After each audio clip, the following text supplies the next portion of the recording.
I bought $1-800 worth of Christmas gifts, all for my sister's kids. On Christmas morning, my son stood there in his pajamas, holding a single small box in his hands while the living room floor was buried under wrapping paper, toys, and gadgets that weren't his.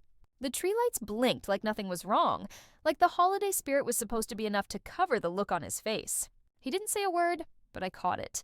The way his eyes darted from pile to pile, the way he forced a smile when his cousins ripped through another stack of gifts. That moment split something open inside me. It wasn't just about presents. It was about every year I'd been told family comes first, and somehow that never meant my family, never meant my child. I thought I was giving, being generous, being the bigger person. But that morning I realized I wasn't raising my son in love.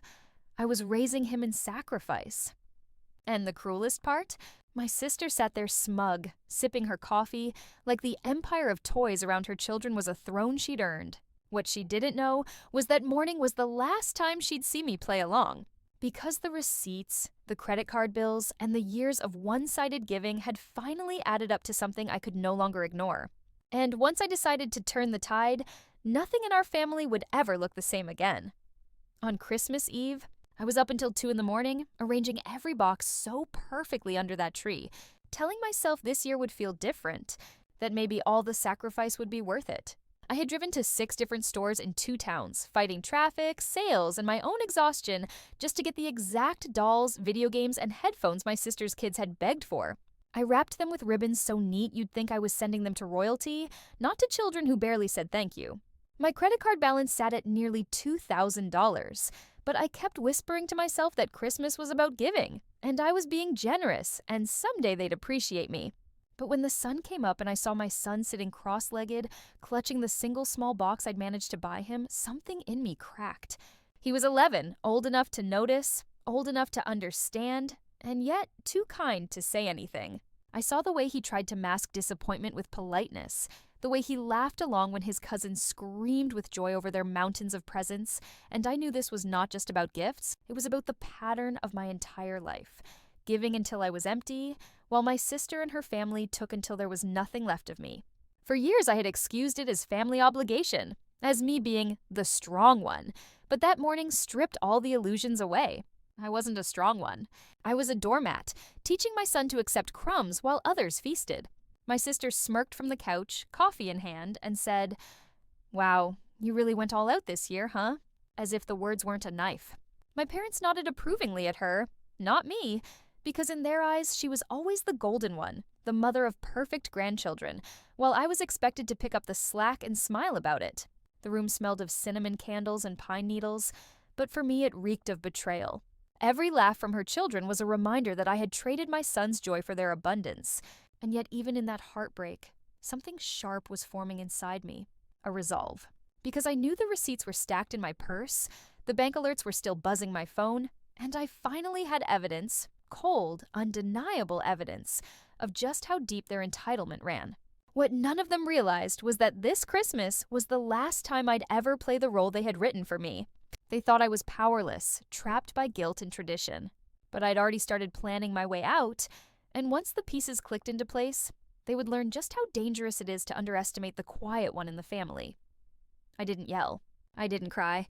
I sat there on the carpet, watching my son's little hands trace the edges of his one small box, and my chest burned like I'd swallowed fire.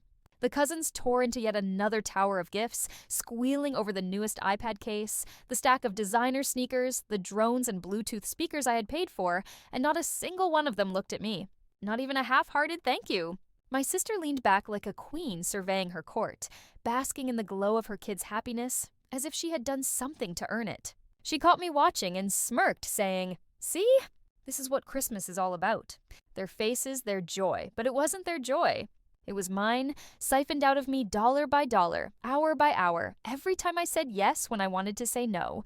My parents clapped when the kids unwrapped the gaming console, saying, "You really outdid yourself this time."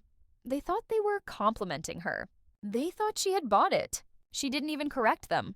She just smiled sweetly, sipping her coffee, letting me fade into the wallpaper like I always did.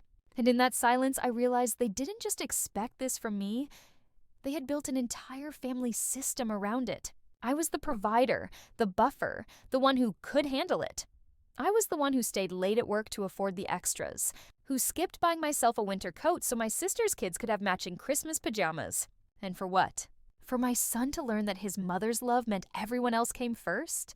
For him to sit in the shadow of children who weren't even grateful? My phone buzzed, and when I glanced at the screen, it was a fraud alert from my credit card company. The irony made me laugh under my breath. Fraud! That was the perfect word for what this family had become. One giant fraud, dressed up in Christmas lights and fake traditions. I excused myself, went to the kitchen, and pulled out the crumpled stack of receipts I'd been shoving into my purse all month. I spread them across the counter like evidence in a trial. $179.99 for headphones, $89.99 for the dollhouse set, $349 for the gaming console, $220 for shoes. Line after line, total after total, until the final number glared up at me. 1803 bara from 47. My hands shook, not from fear, but from clarity. This was no longer just about being taken advantage of. This was about reclaiming my dignity. I took photos of every receipt, every timestamp, and I saved them in a folder on my phone I labeled Christmas Truth. Because I knew there would come a day, very soon, when all of them would try to twist this story. Gaslight me into believing I was dramatic, selfish, ungrateful.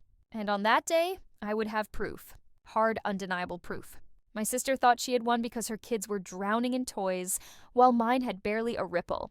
But she didn't see the storm I was preparing behind my calm face. She didn't know that I had finally reached the end of tolerance, that I was done being the family's wallet and punching bag rolled into one. That Christmas morning, while everyone else laughed and toasted to togetherness, I stood in the kitchen with my receipts spread like battle plans, and I silently promised my son that this was the last year he'd be taught to accept less. From here on out, everything would change, because I was done giving. It was time to take something back. That night, after the chaos died down and everyone had left, I walked through my own living room like a stranger in my own home. Wrapping paper clung to the carpet, empty boxes piled in the corner, and the smell of burnt ham still lingered from dinner. My son had gone to bed early without protest, hugging his one small gift to his chest as if it were treasure, and that broke me more than anything else. He wasn't angry, he wasn't resentful, he was resigned. And resignation was not something an 11-year-old should know. I poured myself a glass of water, but my hand trembled so badly I spilled half of it onto the counter. I stared at the puddle until it blurred, realizing I was staring at myself. Someone who had been leaking her soul away for years, until there was nothing left. I opened my phone and scrolled through the photos of the receipts I had taken earlier. Line after line glared back at me, reminding me that every dollar had been a choice, and every choice had been a surrender. My chest felt hollow. I opened a notes app and started typing, December 25th, 103.40 paid in full. For gifts that weren't for my child. For joy that wasn't mine. I kept typing, documenting each item like evidence in a trial because that's what it felt like. A case building, a reckoning I couldn't ignore. I wrote down the way my parents had praised her, the way she'd let them believe she had spent the money, the way she didn't correct them once. I wrote down the way my son had smiled through his disappointment, the way his eyes had dimmed when he saw the mountains of gifts with none of his name on them. I wrote down the smirk on her face, the smug tilt of her head, the exact words she'd said. See? This is what Christmas is all about. Every detail mattered now, because I knew how this family worked. They thrived on rewriting stories, on gaslighting, on painting me as dramatic. But this time I wouldn't just have a memory. I'd have evidence. And evidence doesn't lie. Somewhere between typing and rereading, I stopped shaking. My hands went still, my breathing even. It was like standing on the edge of a cliff and realizing you had wings all along. I closed my phone, stood at the window, and stared at the quiet street outside. Christmas lights twinkling on houses that probably held better versions of family than mine ever would. And in that moment, I decided no more explanations, no more sacrifices. This wasn't just about money. This was about my son learning that his mother was strong enough to stand up, even if it meant standing alone. The plan started forming without effort. Methodical, simple, inevitable. I would not confront her in private where she could twist my words. I would do it where the whole family could see, where the truth couldn't be hidden under cinnamon candles and fake smiles. I would let her bask in her little victory for now, because nothing tastes more bitter than a downfall that comes right after pride. My sister thought Christmas had crowned her queen. She didn't know it had also marked the beginning of her undoing. 2 weeks after Christmas, my sister decided to host what she called a family gratitude dinner. She sent out the group text, the kind she always did, dripping with self-importance. We should all come together and thank each other for making the holidays so special. I almost laughed when I read it, because I knew what it really meant. It meant another chance for her to soak in the praise, another chance for my parents to beam at her like she was the perfect daughter, another chance for me to sit quietly and play along. Except this time, I wasn't going to sit quietly. I printed every receipt. Not just the ones from Christmas. I dug through old bank statements, emails, online orders. I highlighted every single charge that had ever gone toward her kids, every payment I had made under the label of family support. The stack grew thicker than I expected, years' worth of my generosity recorded in black and white. $200 for summer camp fees, $95 for soccer uniforms. $400 for a family trip where my son and I had been shoved into the worst motel room while she and her kids stayed in the suite. And of course, the 180347 from Christmas, neatly stapled together, circled in red. I placed the pile into a crisp folder and slipped it into my purse. That night, as I got dressed, I pulled out the green dress I had worn on Christmas morning. Not because it was festive, but because I wanted them to remember that moment, to connect the dots when I spoke. When I walked into her house, the smell of garlic bread and tomato sauce hit me. The table was set with candles, wine glasses, and the same forced warmth that always masked the truth. My parents were already seated, smiling at my sister as she carried in a tray of lasagna. She looked up at me, smug as ever, and said, "Oh, good, you made it. I wasn't sure if you'd come." I smiled back, calm, steady, and said, "Of course, I wouldn't miss this for the world." We ate in silence for a while, conversation swirling around her kids' grades, their sports wins, their endless achievements. My son sat quietly next to me, pushing pasta around his plate, the way he always did when he felt small in their shadow. That was the moment. I reached into my purse, pulled out the folder, and set it gently on the table. "I thought it might be a good time to talk about gratitude," I said. My sister blinked, confused. My parents looked up, forks pausing midair. I opened the folder and spread the receipts across the table like cards in a game, face up for everyone to see. $803.47, I said evenly. "That's what I spent on Christmas this year. Not for my child, for yours." Silence fell so heavy you could hear the clock ticking on the wall. My sister's face went pale, then red. My mother frowned, muttering, "What is this supposed to mean?" I met her eyes, steady. "It means I'm done. This is every receipt, every bill, every dollar I've ever covered, while everyone else pretended she was the one giving. I'm not your family ATM anymore, and I won't let my son sit here and watch me disappear under your entitlement." My father cleared his throat, trying to diffuse the tension, but my sister snapped first. "Are you seriously keeping score? Over gifts? Over helping family?" Her voice was sharp, indignant, but I could see the panic in her eyes. She hadn't expected me to have proof. I leaned forward, calm as ice. "Keeping score? No, keeping evidence, because for years, I've been painted as selfish whenever I tried to say no. But the truth is right here, in black and white. And from now on, the answer is no. To every request, to every guilt trip, no." My son looked up at me then, his eyes wide but shining, and I knew he understood. He was watching his mother draw a line that had been years in the making. My sister stammered. My parents shifted uncomfortably, but I didn't waver. For once, the silence belonged to me. My sister slammed her wine glass down so hard the stem cracked. "You're embarrassing yourself," she hissed, her voice dripping with the kind of venom she usually reserved for strangers who dared cross her. My mother tried to smooth things over, placing a hand on mine and whispering, "Sweetheart, this isn't necessary. We're family. Families help each other." I pulled my hand back. "Help isn't supposed to look like this," I said quietly, but firmly. "Help isn't supposed to drain one person dry so everyone else can thrive. What you call help, I call exploitation." My father shifted uncomfortably, muttering about not airing dirty laundry, but I ignored him. This wasn't dirty laundry. This was truth, and it had been festering too long.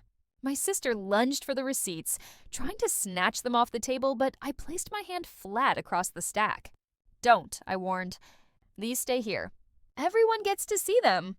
Her kids stared in wide-eyed silence, confusion flickering in their expressions as they realized their Christmas mountain wasn't the gift of their mother's sacrifice. It had been built on mine. For once, the narrative cracked. My sister sputtered excuses. "I didn't ask you to. You wanted to. You're making a big deal out of nothing." But each word fell flat against the hard proof in front of her. I didn't shout. I didn't cry. I just looked at her, steady, and said, "I will never do this again. Not for you, not for them, not for anyone who thinks my child deserves less, so yours can have more." The silence that followed wasn't the usual suffocating one where I felt small. This one was heavy on her. My parents didn't jump to defend her this time. They didn't praise her. They just stared at the receipts, their expressions faltering, the illusion unraveling. And in that crack, I found my freedom. My sister tried to recover, her voice shrill. "You're heartless. How could you bring this up in front of everyone?" I leaned back, my voice calm. "Heartless? Heartless was watching my son sit with one gift while your children tore through piles heaped higher than their bodies. Heartless was you taking credit while I paid. Don't confuse boundaries with cruelty." My son shifted in his chair, and for the first time that night, I saw pride flicker in his face. He wasn't ashamed of me. He was learning from me. Learning that love doesn't mean being walked over, that family doesn't mean servitude. I gathered the receipts back into the folder, slid it into my bag, and stood. "Enjoy your dinner," I said. "This is the last meal I'll eat at a table where I'm treated like less. From now on, I'm feeding my own family first." I took my son's hand and walked out, leaving them in silence. Behind me, I heard my sister's voice breaking, frantic, calling out my name like she could reel me back into the old role. But the door closed, and with it, so did that chapter of my life. The fallout started the very next morning. My phone lit up with messages from my mother. "You overreacted. We'll talk this through. Don't make it worse." My father chimed in with his usual neutrality. "Just let it go. It's not worth breaking the family over."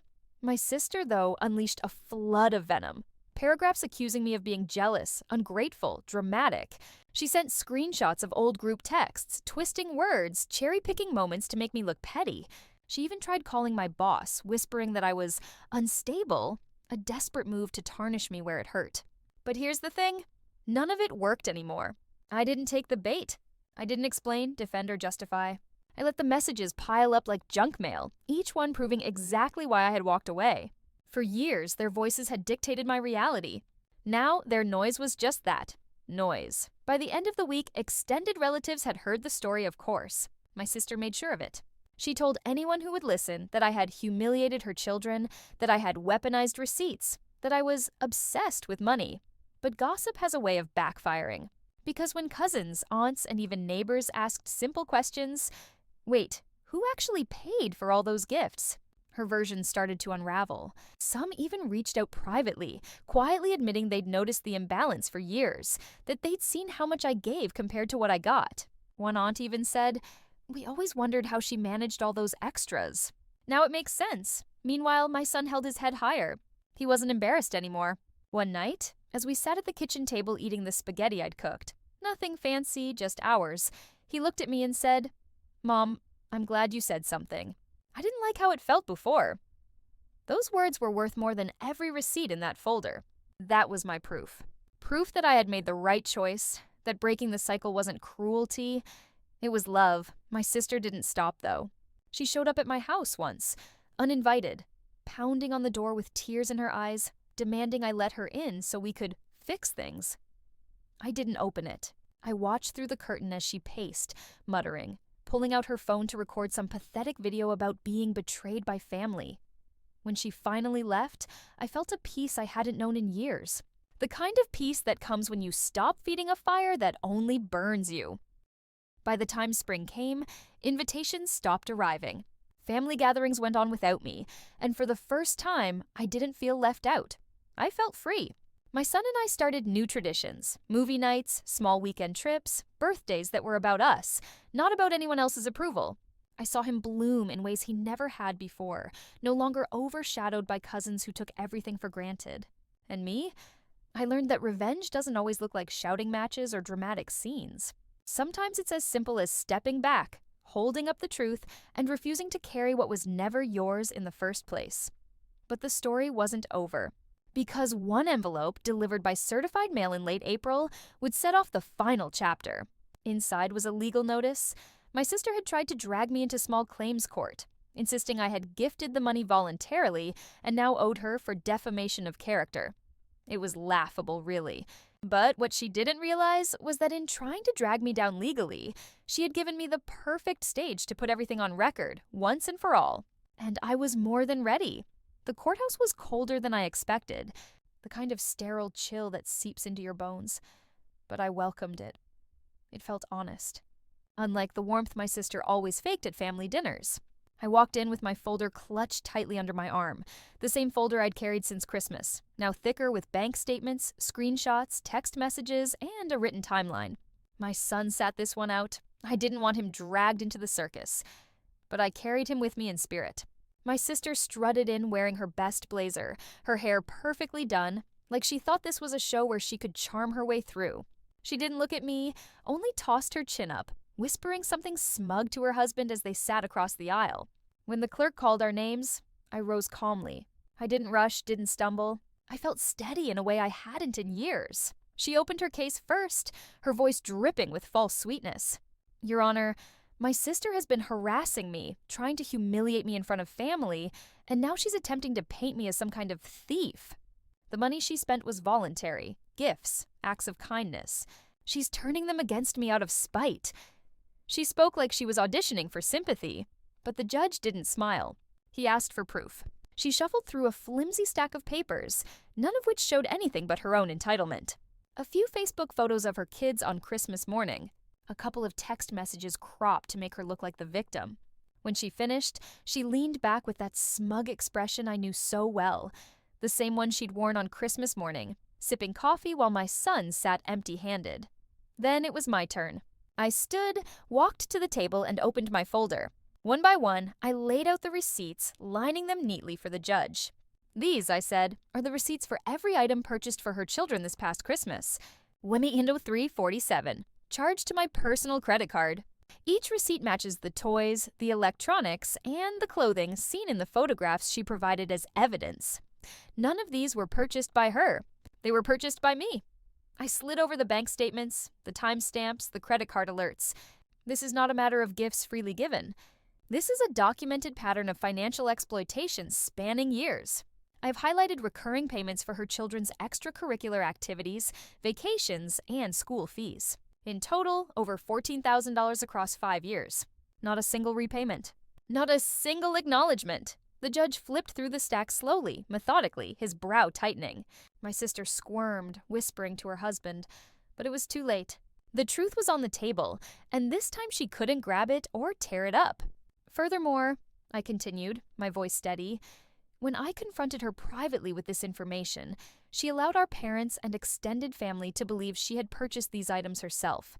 She misrepresented my financial contributions as her own, undermining not only me, but also the well-being of my son, who has consistently been left with less while she reaped the image of generosity. When I refused to continue, she retaliated with harassment and now with this frivolous lawsuit. The room was silent except for the sound of paper turning. Finally, the judge looked up, his voice firm. What I see here is not harassment. What I see is an extensive record of financial contribution that undermines the plaintiff's claims. This case borders on malicious prosecution. He turned to my sister, his tone sharp. You filed under false pretenses. Not only will this case be dismissed, but you may wish to consider that pursuing further could result in counterclaims against you. My sister's face drained of color. She stammered, But the judge raised a hand, ending it. Dismissed! The gavel came down, sharp and final, and for the first time in years, I felt free. She looked at me then, eyes wide, her lips trembling with rage and humiliation. I didn't gloat. I didn't smirk. I simply gathered my folder, slipped it back into my bag, and walked out with my head high. Outside, the cold air hit my face, and I breathed it in like it was the first real breath I'd taken in years. My phone buzzed with another text from her, this one frantic, calling me heartless, warning me I'd regret this. I didn't reply. I looked up at the sky, gray and heavy, and felt lighter than I had in a decade. My son's words echoed in my mind. I'm glad you said something, Mom. That was my victory. Not the receipts, not the dismissal, not even the way my sister had been forced to choke on her lies. My victory was knowing my son would never mistake silence for love again. And though the war she tried to wage wasn't over, the whispers, the gossip, the attempts to smear me would come, I had already won. Because the truth was mine now, undeniable, unshakable. And once you claim the truth, no one can use it against you ever again. The final unraveling came quietly, not in fireworks or screaming matches, but in the slow collapse of everything my sister thought she could control. After the court dismissal, her campaign against me turned frantic. She tried to rally family members with half-truths, but by then too many people had seen the receipts. Too many knew she had been building her image on my back. Invitations that used to flow endlessly began to thin.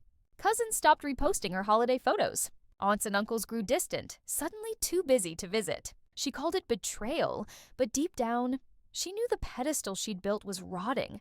For me, the silence that followed wasn't loneliness. It was peace. My phone no longer buzzed with endless demands. No one asked me to just cover it this once. No one tried to guilt me into buying happiness for kids that weren't mine. The absence of their noise became space to hear my own thoughts, to make choices that actually served my family, to give my son a version of life where his joy wasn't bartered away for someone else's pride. I started small, cooking dinners that were just for us, laughing at our own inside jokes, decorating for holidays in ways that felt personal, not performative. My son bloomed under it. He smiled more, talked more, dreamed bigger. On his birthday, I bought him the sneakers he'd been eyeing for months. One pair, just for him. When he unwrapped them, his face lit up in a way I hadn't seen in years, and he whispered, "Thanks, Mom. This feels different." And it did. It felt real. Spring turned into summer, and with it came a sense of freedom I hadn't realized I was starving for. I started therapy, not because I was broken, but because I wanted to understand why I had let myself be used for so long. Each session was like peeling away layers of guilt I hadn't even noticed I carried. Guilt planted by parents who taught me that love meant sacrifice, reinforced by a sister who thrived on taking until I was empty. One afternoon, my therapist looked at me and said, "You don't owe anyone the destruction of yourself." And those words stuck. I repeated them like a prayer, like armor, whenever the old doubts crept in. By autumn, the estrangement was permanent. My parents still sent the occasional message, urging me to make peace for the sake of family, but I never caved. I knew what they meant by peace. Silence, compliance, erasure. I wasn't interested. My sister stopped trying to reach me directly, though her social media turned desperate. Long posts about fake people, cryptic jabs about loyalty and betrayal, photos staged to prove how happy her family was. I didn't comment, didn't engage. The truth was, she wasn't my problem anymore. What surprised me most was how my world didn't shrink without them. It expanded. I made new friends, women who knew what it was to set boundaries and live freer for it. I joined a local community group, volunteered with my son at a shelter, and found that giving, real giving, filled me in ways forced sacrifice never had. And slowly, joy stopped feeling like something I had to buy or perform. It became something we lived. The last time I saw my sister was by accident at the grocery store. She froze when she spotted me, her cart piled high with things she couldn't afford, her face painted with the tight smile she always wore when she was losing control. For a moment, I thought she might approach me, try to spin another story, but instead she turned sharply and disappeared down another aisle. I didn't chase her. I didn't need to. Watching her flee from the truth was closure enough. Now, when I look back on that Christmas morning, my son sitting small, holding one gift while his cousins drowned in excess, I don't feel shame anymore. I feel gratitude, because that was the day the mask slipped, the day I finally saw the system for what it was. It was never about love, never about family. It was about control. And the day I chose to stop playing along was the day I reclaimed everything they had taken. My money, my time, my voice, my dignity. I've learned that revenge doesn't always come in the form of grand gestures or dramatic takedowns. Sometimes revenge is simply refusing to be used anymore. It's walking away with your head high, leaving the people who underestimated you to choke on their own entitlement. My son and I don't spend holidays proving anything to anyone now.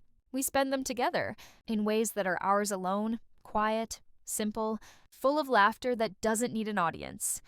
And if you ask me what I'd tell anyone sitting where I once was, feeling trapped in the weight of family obligations, my answer is this: family isn't who drains you.